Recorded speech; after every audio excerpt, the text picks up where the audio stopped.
Bon alors, ça y est, c'est le moment où on parle des bugs, de toutes ces choses qui ne fonctionnent pas, de ce test qu'on ne parvient pas à avoir.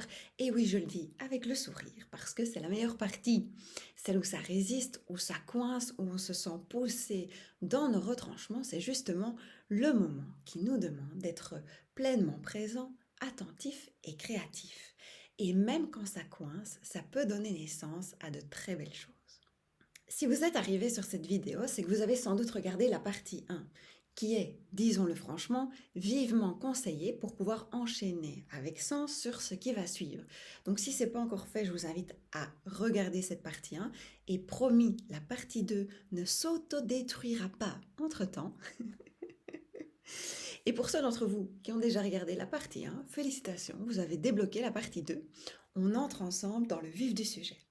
Mais avant, j'aimerais quand même revenir sur toutes ces notions de base que je n'ai pas abordées dans la partie 1 parce qu'en principe vous les avez intégrées en cours, vous les avez notées, renotées et encore re-renotées. Donc je vais revenir dessus brièvement, mais ce sont des principes de base qui sont à ne pas oublier quand on teste quelqu'un. Quand on parle de test musculaire, on ne parle pas de tester la force du muscle, mais son tonus, sa capacité à verrouiller. Et pour ce faire, je n'ai pas besoin d'employer de la force. 1 kg de pression maximum. Si vous avez une balance de cuisine, posez la main dessus, allez en appui avec tout votre corps et vous verrez qu'on arrive rapidement à 1 kg. Et quand on teste une personne, on entre progressivement en contact avec elle.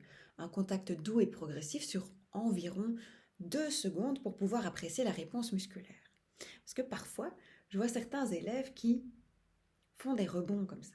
Mais ça amène de la confusion, on ne sait pas si ça verrouille ou déverrouille. Gardez à l'esprit que quand on teste quelqu'un, on peut avoir un peu de jeu pour que la réponse du muscle se manifeste sur environ 5 cm. Et vous verrez que certaines personnes vont verrouiller directement. Et puis pour certaines, il va y avoir un tout petit jeu avant que le muscle verrouille. De la même façon que les personnes vont déverrouiller de façon différente. Chez certaines personnes, ce sera très perceptible visuellement, chez d'autres, ce sera plus subtil. Et ça, c'est des choses que vous allez pouvoir apprécier au fil du temps. Et c'est aussi pour ça qu'en cours, on vous encourage à changer de partenaire pour multiplier vos expériences. Donc, pas de rebond, un contact doux et progressif avec tout le corps. On évite de pomper avec le bras. D'abord pour ne pas être dans la force, et puis parce que c'est beaucoup plus agréable pour la personne testée de recevoir un contact avec tout le corps et ça vous permet de mieux apprécier la réponse musculaire. Généralement, on va éviter les vocables fort, faible ou ça tient, ça lâche, qui peuvent avoir des connotations émotionnelles et donc influencer le test musculaire. On va aussi éviter de regarder directement la personne dans les yeux au moment où on la teste, parce que ça pourrait l'intimider, et se placer de biais pour ne pas être de front à la personne, ça pourrait à nouveau influencer le test musculaire. Et enfin, généralement, on va entourer la personne par un contact bienveillant. On aura une main sur le bras que l'on teste et l'autre main qui sera une main de contact ou une main de soutien en fonction de ce que l'on teste. Voilà pour les petits rappels. Et peut-être que certains d'entre vous se disent « Mais Virginie, mais je sais tout ça, mais je le fais déjà. Mais ça marche quand même pas. Je suis bloquée, j'arrive pas à avoir de test musculaire. »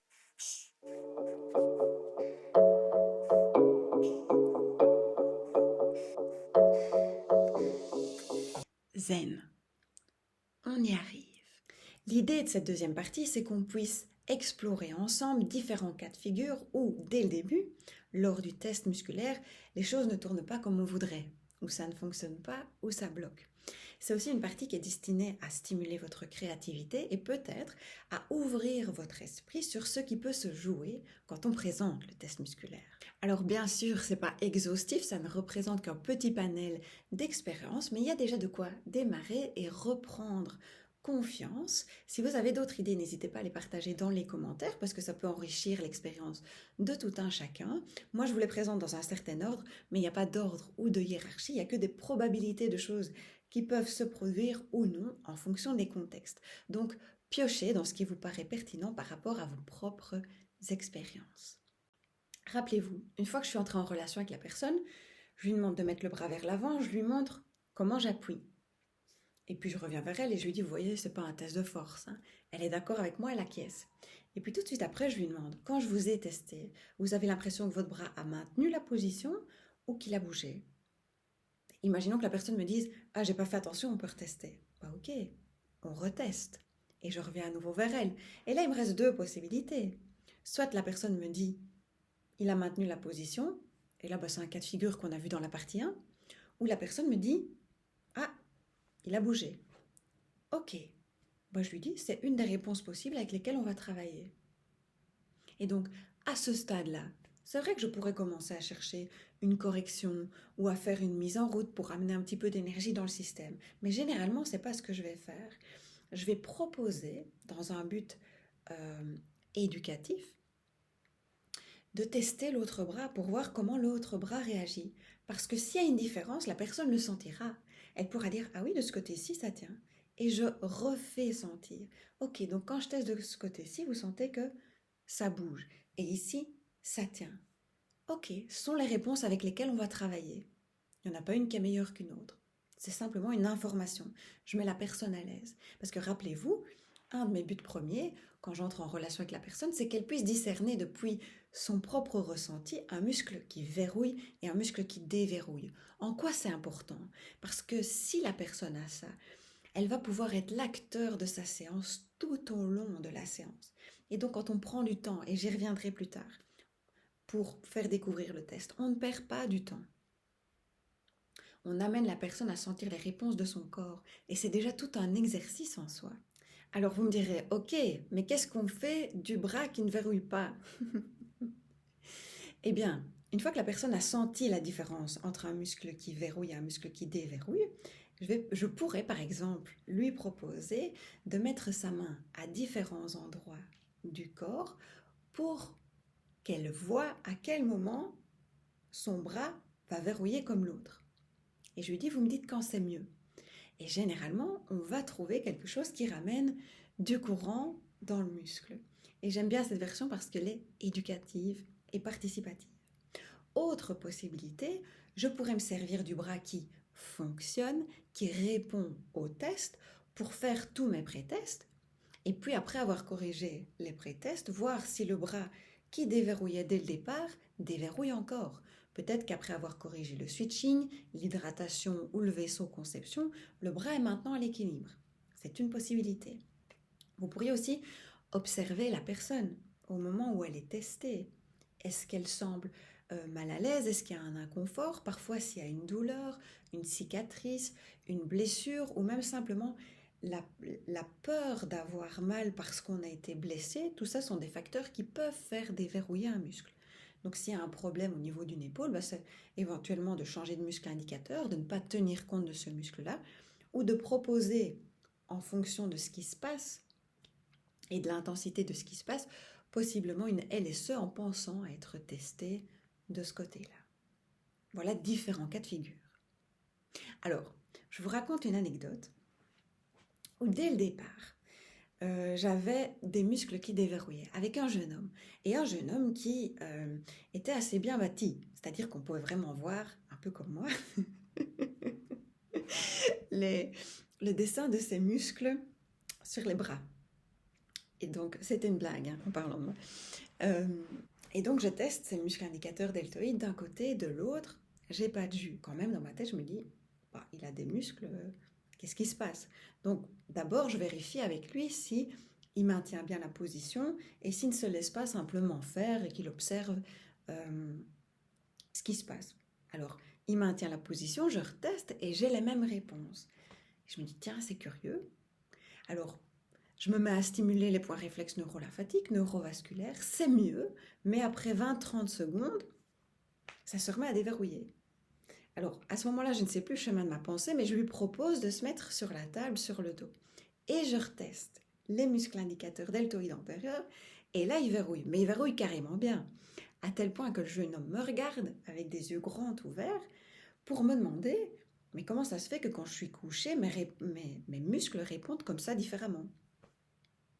Alors moi, je ne réponds pas tout de suite. D'abord parce que je n'ai pas de réponse, et puis parce que je me pose la même question que lui. Alors, je commence dans ma tête à chercher une explication un peu élaborée. Je me dis, qu'est-ce qui a changé? Il était debout, maintenant il est couché. Ok, c'est peut-être les récepteurs des pieds qui, en position debout, influencent ses muscles des épaules, etc. Bon, belle idée, sympa, mais c'était pas du tout ça. Et donc, je lui propose de se remettre debout. Et puis là, je me dis, mais oui, mais enfin, Virginie, mais bien sûr, comment est-ce que tu n'as pas vu ça? Sa posture, quand il est en position couchée, ses épaules reviennent vers l'arrière, le buste s'ouvre, sa tête se met dans l'alignement du corps. Et donc, il est beaucoup plus aligné et ses muscles sont plus fonctionnels dans cette posture. Mais quand il était debout, il avait les épaules rentrées vers l'avant, le buste rentré, la tête vers l'avant, en train de regarder vers le bas le bras. Et donc, dans une posture qui ne favorise pas l'énergie des muscles. Et là, je lui dis, mais ramenez les épaules vers l'arrière, levez le buste, ouvrez la poitrine et ramenez la tête dans l'axe du corps, relevez la tête. Et je reteste ses muscles et il verrouille. Mais quelle prise de conscience pour ce jeune homme, qui ne s'était pas tenu comme ça depuis très longtemps. Et donc c'était aussi curieux d'observer que sa posture était une caricature intérieure de la façon dont il se positionne vis-à-vis de sa problématique pour laquelle il était venu en séance. Et donc, faites aussi entrer en jeu votre sens de l'observation en séance, parce que parfois vous pourriez penser que c'est de votre faute, que vous n'arrivez pas, que vous avez un blocage, alors que parfois il s'agit juste d'un facteur auquel vous n'avez pas pensé et qui entre en jeu. Dans ce cas-ci, c'était la posture. Et donc, j'aurais eu beau stimuler la fatigue, les neurovasculaires, lui faire boire de l'eau, encore de l'eau, encore de l'eau, et tout ce que je peux bien penser et que j'apprends en cours, en l'occurrence, tant que la posture n'était pas modifiée, la réponse du muscle n'aurait pas pu être modifiée aussi. Puis on verra d'autres astuces un peu plus tard dans la vidéo. Autre cas de figure, imaginons qu'au moment où je fais le pinch des pinches, la personne ne sente pas de différence. Ça peut arriver. Et moi, en tant que testeur, j'en sens pas non plus. Ok. Moi, je propose de passer à l'autre bras pour voir si l'autre bras, c'est la même chose. Imaginons que ce soit le cas, que ce soit bloqué des deux côtés. Une possibilité, ce serait de faire prendre au bras différentes positions, de tester par exemple le deltoïde moyen, pourquoi pas le rhomboïde, le grand pectoral claviculaire, en tout cas d'autres muscles que je vais aussi pincher, dépincher pour que la personne sente l'effet du déverrouillage et du verrouillage. Parce que c'est une chose qu'un muscle ne réponde pas, ou une paire de muscles, qui peuvent ne pas répondre en raison d'un mouvement répétitif ou d'une certaine habitude posturale ou que sais-je. Mais si chaque muscle que je teste est bloqué, ben là je peux commencer à vérifier certaines choses avec la personne. Et il y a une multitude de choses. Donc je vais vous en présenter plusieurs et vous choisirez celle qui vous semble le plus ajustée au moment T. Parmi les choses à vérifier, il y a est-ce que la personne respire? Parce que vous verrez, c'est très fréquent qu'au moment du test, la personne ne respire pas. Elle coupe sa respiration.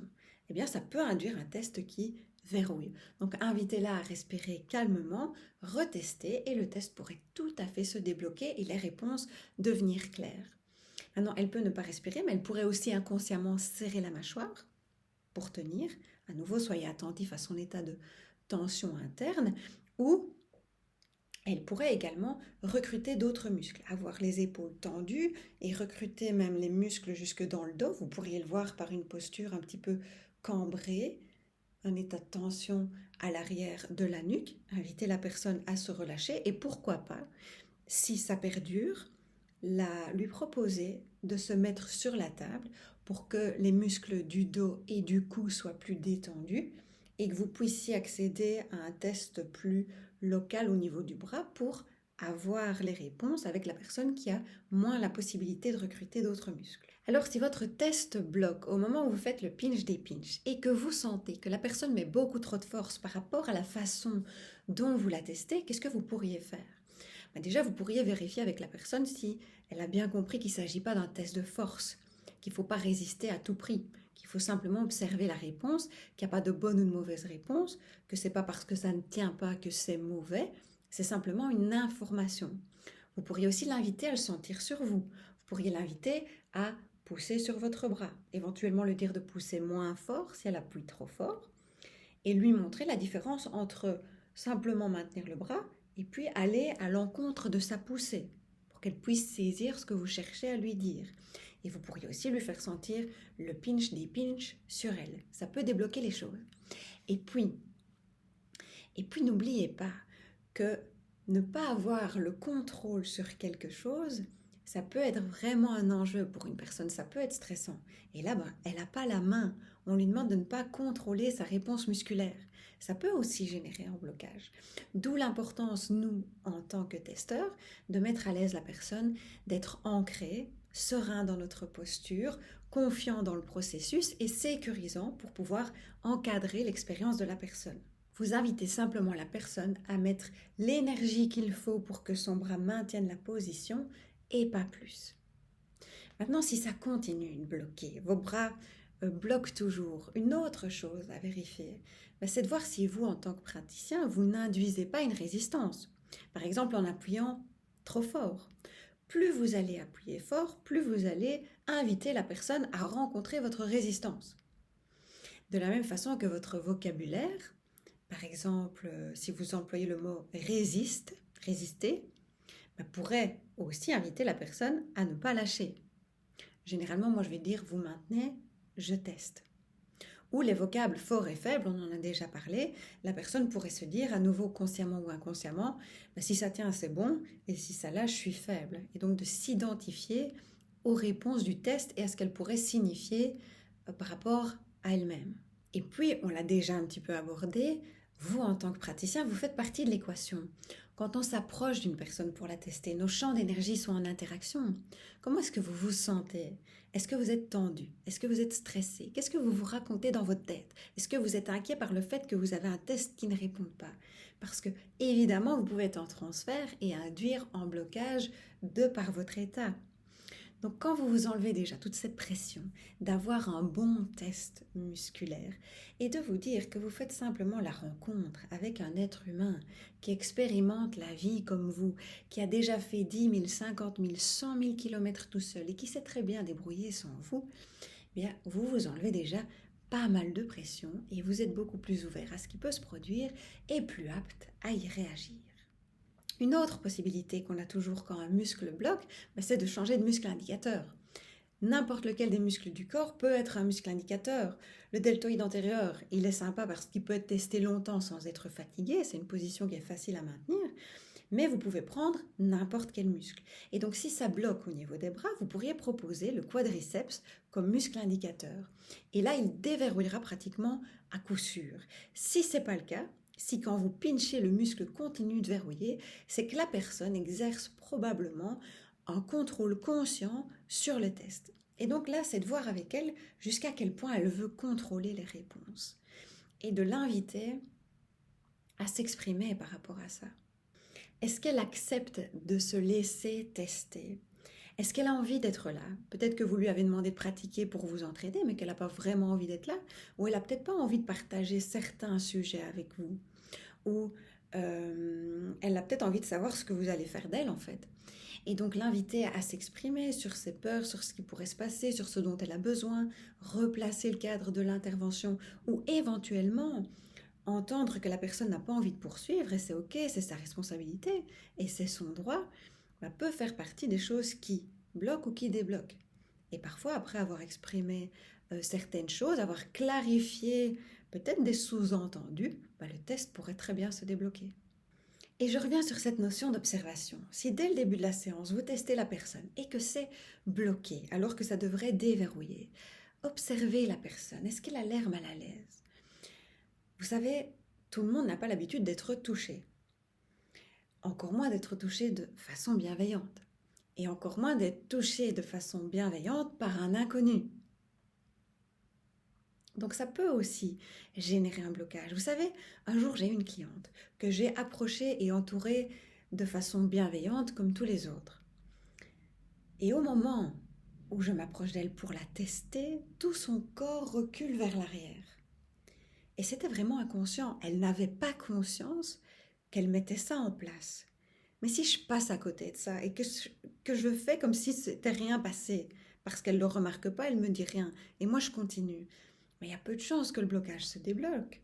Et comment va se dérouler la suite de la séance? Et donc, à chaque fois que vous vous sentez coincé, que vous n'avez pas l'impression que ça dépend de vous ou que vous avez essayé plusieurs choses, faites mention de ce qui bloque dans la séance.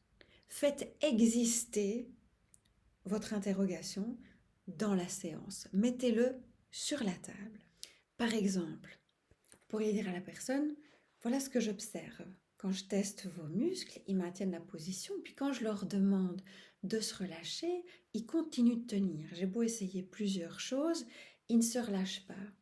C'est comme s'ils n'étaient pas là et qu'ils ne répondaient pas. Et là, vous verrez ce que la personne vous répond. Vous ne faites pas un jugement, vous constatez quelque chose. Et là, vous allez avoir quantité de réponses les plus variées les unes que les autres. Les plus profondes ou les plus superficielles les unes que les autres. Je vous en donne quelques-unes. Par exemple, la personne pourrait dire depuis que je suis arrivée, j'ai besoin d'aller aux toilettes. Ah ok, allez aux toilettes. Ou je suis pas sûre d'avoir fermé ma voiture à clé et ça me trotte dans la tête depuis tout à l'heure. Ok, donc elle est en train de penser à quelque chose d'autre que ce que vous êtes en train de faire maintenant. Mais ça peut arriver. C'est anodin, mais ça peut arriver. Ou la personne pourrait vous dire, en fait, je comprends pas ce que je dois faire. Je dois maintenir ou pas? Et là, c'est une nouvelle opportunité de clarifier les choses, de faire sentir le test sur vous, ou tout ce que vous jugez nécessaire pour que la personne puisse être à l'aise avec ce que vous lui proposez et ce que vous lui demandez de faire. La personne pourrait vous dire, ah oui, ça c'est tout à fait moi. Avant de me faire lâcher, il en faut déjà beaucoup. Moi, je suis quelqu'un qui reste sur ses positions. J'ai assez donné, je me suis assez efforcée. On ne me fera pas faire ce que j'ai pas envie de faire. Donc si une personne réagit comme ça, c'est génial, vous savez qu'elle est réceptive aux métaphores, elle vous offre une belle porte d'entrée et vous pouvez ajouter quelque chose comme « Ah ok, qu'est-ce que ça viendrait faire ici par rapport au sujet de la séance ?»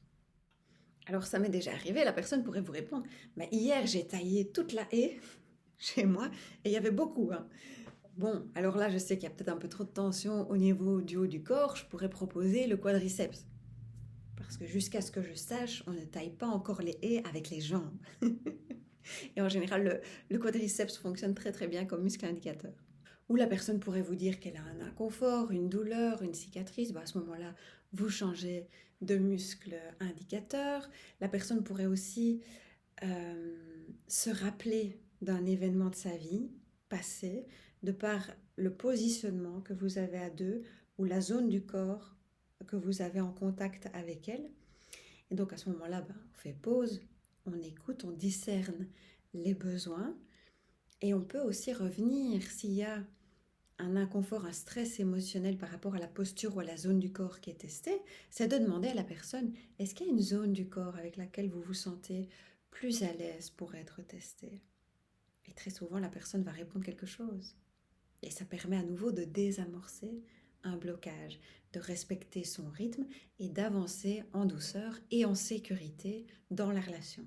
Et vous verrez que dans certaines situations où vous sentirez plutôt que certaines personnes peuvent avoir des craintes par rapport à ce que vous pourriez deviner sur elles, ou ont certaines peurs par rapport à ce que vous pourriez penser d'elles si elle vous dit certaines choses. Et donc là, c'est important de rassurer la personne sur le fait que vous n'allez pas pouvoir lire au travers du test musculaire, que vous n'aurez pas accès à des informations privées qu'elle ne souhaite pas vous partager, qu'elle reste maître de sa séance, qu'elle vous partage ce qu'elle souhaite, mais qu'elle garde aussi pour elle ce qu'elle souhaite. Et donc, certaines personnes ont vraiment besoin d'entendre ça pour que le déblocage du test musculaire se fasse. Particulièrement les personnes qui ont souffert du fait de s'être livrées à d'autres ou qui ont des sentiments de honte. Et dernière chose que je pense à vous partager par rapport au blocage du test musculaire, si vous avez fait les cours de stress release, vous savez qu'un blocage du test musculaire, particulièrement dans les bras, peut être en lien avec un déséquilibre du plexus de la gorge. Donc inviter la personne à s'exprimer peut vraiment faire circuler les énergies. Et enfin, si vous avez fait les cours de corps kinésiologie, vous pouvez aussi employer les contractions isométriques lorsque vous placez le muscle en extension pour débloquer le test. Très souvent, j'ai constaté qu'après une équilibration en corps kin, le muscle répond de façon claire au pinch des pinch. Donc aussi à expérimenter. En plus, bien sûr, de tout ce que vous connaissez et que vous avez déjà probablement fait, stimuler l'origine et l'insertion, la LSE, boire, switching, mise en route, etc. Autre anecdote avant de passer aux muscles qui déverrouillent, et on arrive tout doucement à la fin de la vidéo. J'étais dans une salle de sport avec ma sœur et la personne qui tenait la salle était un militaire. Alors là, les amis, je ne vais pas dire qu'il ressemble à un bodybuilder, mais quand même, il était bien bâti, hein. Bien solide, costaud, quoi, vraiment costaud. Et donc après notre entraînement, il faisait beau dehors, je sors ma table qui était dans ma voiture et je fais une petite séance à ma sœur qui avait mal aux muscles ischio-jambiers. Et il sort dehors et il demande ce qu'on est en train de faire. Et donc moi je propose de lui faire découvrir le test musculaire. Et donc je teste ce muscle indicateur, deltoïde antérieur, ça verrouille. Pinch, dépinch, répond pas. Je teste sur les deltoïdes moyens. Je me dis peut-être que sur d'autres fibres du muscle ça va fonctionner.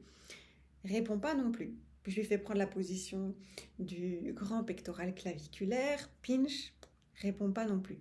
Je me dis bon, si ça se trouve, je suis en train de pincher dans les fibres du muscle, mais il a déjà récupéré parce que c'est un stress temporaire qu'on induit. Il a déjà récupéré avant que je le teste, puisqu'il a énormément de tonus. Énormément. Et donc, moi, à ce moment-là, je me dis, ok. Alors, ce jour-là, j'étais absolument pas stressée. Je me dis, ok, dans ma tête, je me dis, ok. Comment est-ce que je pourrais faire pour lui faire sentir le déverrouillage d'un muscle? Et là, je me dis, mais oui, mais on a plusieurs techniques de sédation. Si je prends par exemple le touch for health, on peut stimuler les points réflexes spinaux à l'horizontale, on peut tracer les méridiens à l'envers, on peut tapoter les neurovasculaires, on peut plumer les neurolympatiques, bref. J'opte pour tapoter les neurovasculaires. Je lui demande de tapoter les neurovasculaires du grand pectoral claviculaire qui est associé au méridien de l'estomac. Il tapote, il tapote, il tapote. Et puis, bon, j'ai eu l'occasion de le tester dans différentes positions, donc il sait avec quel appui je vais venir sur lui. Donc il met juste l'énergie nécessaire pour que je le teste, quoi. Et là, les amis, il remet son bras, je le teste, et il y a son bras qui part. Je rigole parce que moi aussi j'étais étonnée, mais ce qui m'a fait le plus sourire, c'est la réaction du militaire, mais qui était vraiment, je crois que j'ai jamais testé quelqu'un aussi balèze. Et de voir cet homme qui est en train de se dire, mais wow, qu'est-ce qui se passe là? Reprenons vite le contrôle. C'était très drôle. Et donc, vous avez aussi d'autres moyens, quand le pinch des pinch ne répond pas, pourquoi pas passer par une autre stimulation pour que la personne puisse expérimenter la façon dont un muscle peut répondre. Intéressant. Autre anecdote, et je vais pas m'éterniser, autre anecdote avec un homme aussi qui est pompier et qui en plus d'être pompier fait du crossfit et du vélo. Et donc vraiment bien musclé aussi. Et découverte pour lui de la kinésiologie, mais là on est vraiment parti sur une séance, quoi. Et je teste ses muscles indicateurs et j'ai pas de réponse vraiment sur le pinch des pinch. Mais je suis très calme à l'intérieur et je décide d'y aller quand même et je lui propose l'outil corps kinésiologie parce que j'ai pas nécessairement besoin d'un test, je peux le faire au ressenti. Et on fait un grand 8 ensemble, on travaille aussi sur, si je me souviens bien, une zone du genou, je trouve certaines réactivités. Sans test musculaire, simplement en passant d'un muscle à l'autre. Et il se trouve que pendant qu'on travaille ensemble, j'interagis avec lui, il trouve que je suis compétente, que j'ai des compétences, que j'ai des connaissances par rapport au corps. Et donc, c'est comme s'il avait besoin de me tester et de voir s'il pouvait me faire confiance, quoi, dans mon travail. J'ai aussi respecté son choix de ne pas aller vers le côté émotionnel et de respecter aussi son rythme. Et donc tout ça a participé à la relation. Et à la fin de la séance, par curiosité, je me suis dit, je vais retester le pinch des pinch. Et bien là, j'avais une réponse très subtile du corps, alors que c'était un pompier extrêmement musclé. Donc quand on vous dit que c'est pas un test de force, c'est vraiment pas un test de force. On est vraiment sur du monitoring, sur du contrôle moteur, où un simple pinch peut momentanément faire déverrouiller un muscle. Et on peut tout à fait le sentir, et j'en ai fait l'expérience plusieurs fois, sur des personnes qui sont très musclées. Donc ne partez pas du principe que parce que la personne est très musclée, ça ne va jamais déverrouiller.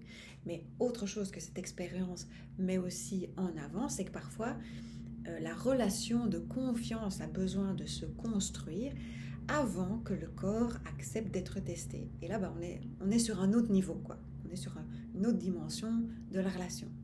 Revenons à nos moutons. On est en début de séance, je présente le test musculaire, je teste mes muscles indicateurs qui déverrouillent tous les deux. Une des premières choses que je peux faire, on en a déjà discuté, c'est de vérifier avec la personne qu'elle maintient bien le bras. Parce que jusque-là, je n'ai pas encore donné la consigne. J'ai simplement dit à la personne, je vous montre comment j'appuie. Parce que généralement, le réflexe de verrouillage se met en place tout seul. Mais si ça déverrouille des deux côtés, je peux d'abord vérifier avec la personne qu'elle comprend qu'elle doit maintenir. Simplement mettre l'énergie nécessaire pour tenir le bras, pas plus, pas moins. Si après ça continue de déverrouiller, eh bien je vais lui faire prendre différentes positions avec les bras, tester différents muscles pour qu'elle ait la sensation du verrouillage. Et puis une fois qu'elle sent ce que ça fait un muscle qui verrouille, je reviens sur les muscles indicateurs qui continuent de déverrouiller et je lui propose des localisations de circuits qui sont en lien avec le muscle indicateur que je teste et je lui dis, vous me dites quand c'est mieux, vous me dites quand ça verrouille comme sur les autres muscles. Et là, elle me dit, ah oui, là c'est beaucoup mieux. On fait la correction, on fait le contrôle de la correction, ça maintient et à partir de là, je fais mon pinch, des pinches, j'ai une réponse et j'enchaîne avec les pré-tests. Quand je vous dis qu'on voit mes muscles, regardez, je vais contracter. Voyez-vous ça?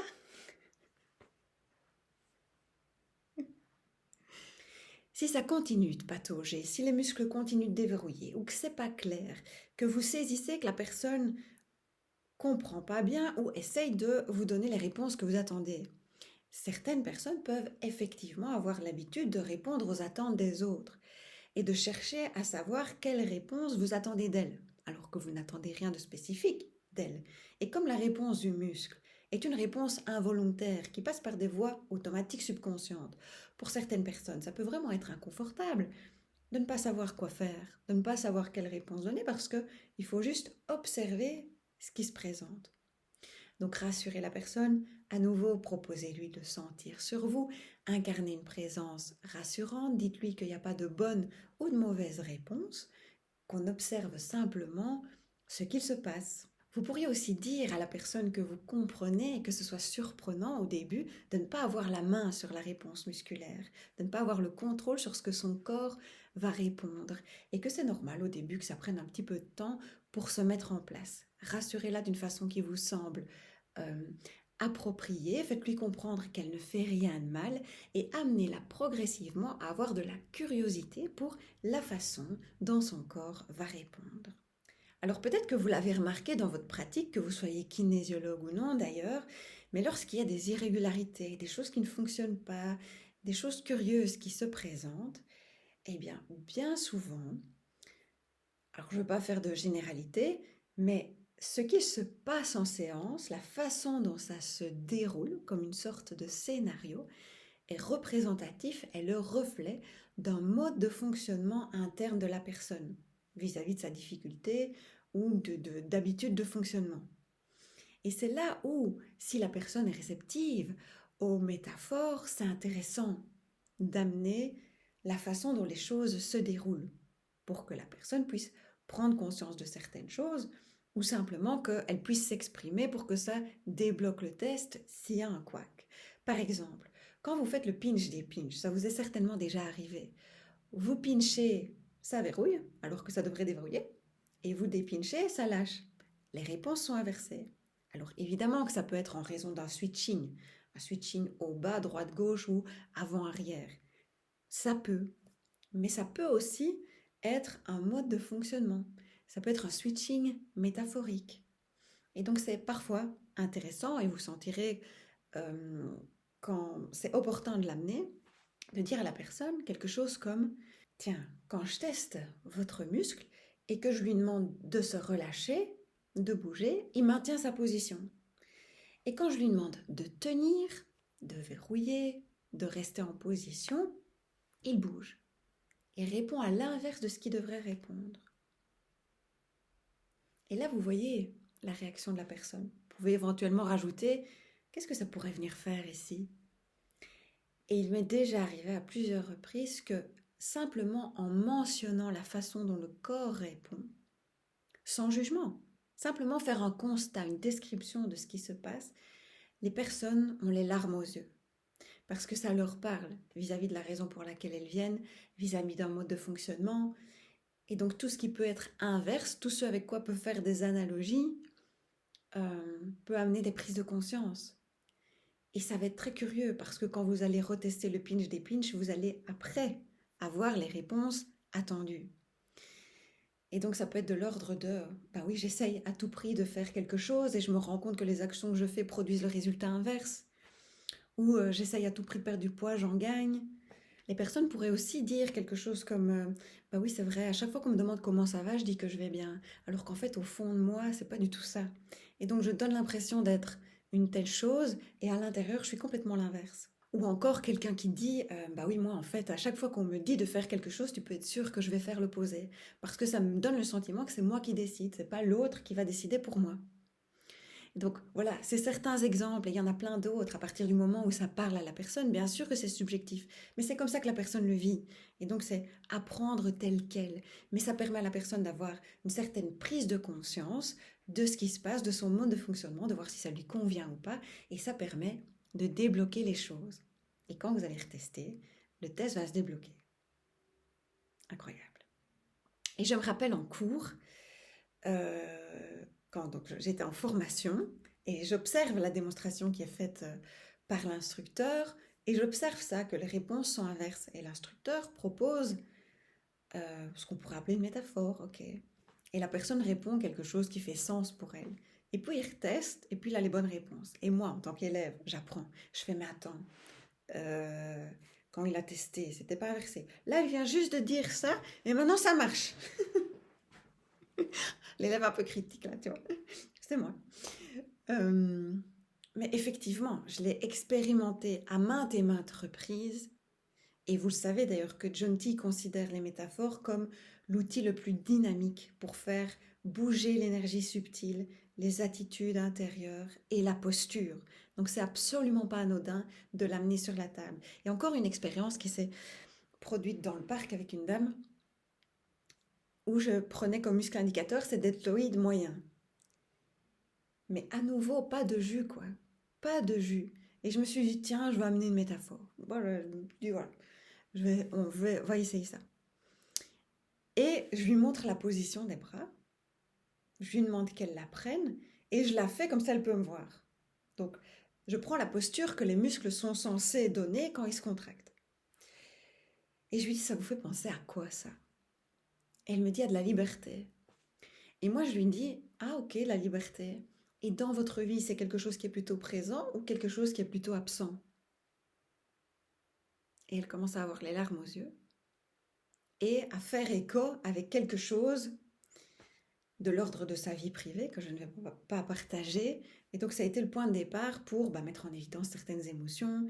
Et quand on a fait une séance par rapport à ça, petite séance, parce que c'était une proposition de découverte, j'ai retesté ses bras et ses muscles tenaient. Et je peux comprendre, hein, si vous n'êtes pas dans le milieu de la kinésiologie ou du développement personnel, que ça peut vous paraître surprenant. Mais pour l'avoir vécu et pour avoir été longtemps sceptique et avoir eu besoin de preuves, je peux vous assurer que ça se produit, quoi, et que ça continue de m'étonner, et que l'énergie subtile dans le corps ne s'explique pas toujours, mais se vit de l'intérieur. Et j'en arrive au bout de la vidéo, parce que des scénarios, on peut en imaginer des centaines, et ce que je vais vous partager maintenant me paraît essentiel. Quand vous prenez ce temps, on pourrait dire un temps d'éducation pour présenter le test musculaire, vous ne perdez pas du temps, vous ne faites pas rien, vous êtes déjà en train de construire la relation, de poser les bases de votre approche et de faire la personne un acteur de sa séance. Parce qu'en formation, vous avez l'habitude d'être testé, vous avez l'habitude d'être touché, vous avez l'habitude de sentir la réponse de votre test musculaire. Vous êtes habitué à mettre des mots sur vos sensations, sur vos émotions. Vous êtes habitué à vous livrer à d'autres personnes. Mais ce n'est pas la majorité des cas. Tout le monde n'a pas l'habitude de faire ça. Donc quelque part, vous êtes déjà initié. Et donc, c'est normal parfois que ça prenne du temps avec des personnes novices qui n'ont jamais été testées, pour qui c'est peut-être la première fois qu'elles vont exprimer certaines choses, de patauger ou que ça prenne du temps. Et c'est génial en soi. Parce que vous savez que certaines personnes, je m'en suis rendu compte avec certains clients, certaines personnes doivent regarder leurs bras ou regarder leurs jambes pour savoir si ça bouge, parce qu'elles ne le sentent pas. Donc, prenez le temps, avancez au rythme des personnes. C'est la meilleure chose que vous puissiez faire pour elles. Je ne sais pas si vous avez déjà été baladé avec un ami en forêt et la personne avec qui vous avez décidé d'aller marcher ensemble est constamment devant vous et elle vous presse le pas. Moi, personnellement, au prochain embranchement, je le laisse partir d'un côté et je pars de l'autre. Oui, je suis comme ça. Eh bien, en séance, c'est la même chose. Marchons au rythme de la personne. Et le temps que vous prenez pour vous assurer que la personne discerne les réponses de son test musculaire est un temps que vous n'aurez plus jamais à prendre par la suite. Et c'est un temps précieux parce que d'abord elle se connecte à son corps, ce qui est tout un exercice en soi, et puis c'est un temps où vous pouvez déjà construire la relation, où vous faites déjà du travail. C'est pas seulement des pré-tests, c'est pas seulement quelque chose qu'on fait avant la séance, c'est déjà la séance et la personne y a une part active. Et pour conclure, je vais synthétiser ces deux parties en vous rappelant certaines choses. Et ce sera peut-être la séquence émotion. On va voir si j'ai une petite larme. Jusqu'à présent, j'ai pas encore réussi à la répéter sans être émue. On va voir, les amis, on va voir. Je suis un être humain. Je ne suis pas un robot ni une intelligence artificielle. Petit clin d'œil à Chantal. Dans les prochaines expériences que vous allez faire, et j'espère que cette vidéo en deux parties vous aura encouragé, vous aura peut-être permis de vous y remettre si vous vous êtes arrêté en raison des difficultés que vous avez rencontrées, gardez à l'esprit de privilégier la relation avant le test musculaire, avant le résultat du test. Offrez à la personne une présence bienveillante, sécurisante, sans jugement. Soyez dans votre cœur. Rappelez-vous qu'il n'y a pas de bonne ou de mauvaise réponse, il y a juste une information et un chemin avec lequel démarrer. Soyez doux envers vous-même, persévérez dans vos apprentissages et laissez-vous le temps de l'expérimentation. Et ne restez pas seul avec vos doutes, avec vos interrogations, ne restez pas seul dans votre perte de confiance. Demandez de l'aide, faites part de vos interrogations, de vos doutes, persévérez et continuez malgré les difficultés.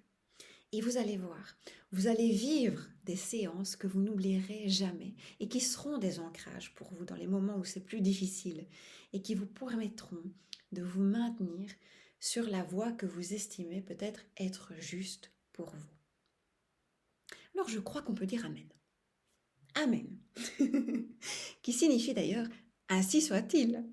C'est ici que s'achève cette vidéo. J'espère que le contenu vous aura plu et puis surtout qu'il vous aura été utile d'une façon ou d'une autre. Je vous souhaite de riches expérimentations, je vous souhaite de persévérer et je vous souhaite aussi à votre tour de faire part de ce qui vous a aidé à d'autres personnes parce qu'on a tous besoin, à un moment donné ou à un autre, de se sentir soutenu. À bientôt.